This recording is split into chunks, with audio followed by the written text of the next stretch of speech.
क्रिशासोबतची माझी पहिली कोकण ट्रिप होती. कशी गेली ती सांगतेच, पण त्याआधी आम्ही सर्वजण कॉलनीमधील लेडीज गँग जाणार होतो ट्रिपला आणि त्यांची मुले.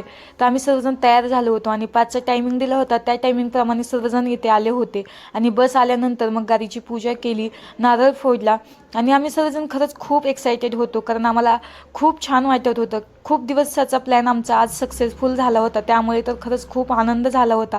आणि नंतर बसमध्ये चढल्यानंतर गाणे लावल्यानंतर क्रिशा बघा किती एक्सायटेड होती. आता पहाटेच्या म्हणजे 5 वाजल्या होत्या, पण ती 4 वाजताच उठून तयार झाली होती आणि बघू शकतात तिची एक्साइटमेंट. आणि मग नंतर आम्ही तामिनी घाट झाल्यानंतर आमची तिथे बस बंद पडली आणि आम्ही मग खाली उतरलो आणि तिथेच नाश्ता केला आणि तिथे क्रिशाला दिसला हंबा.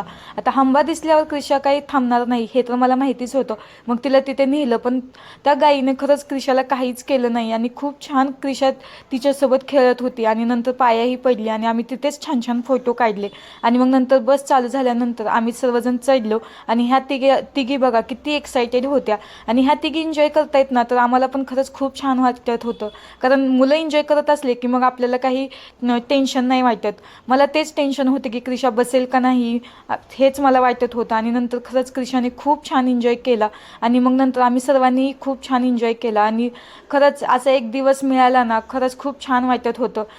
कसलं टेन्शन नव्हतं ना, काय नव्हतं.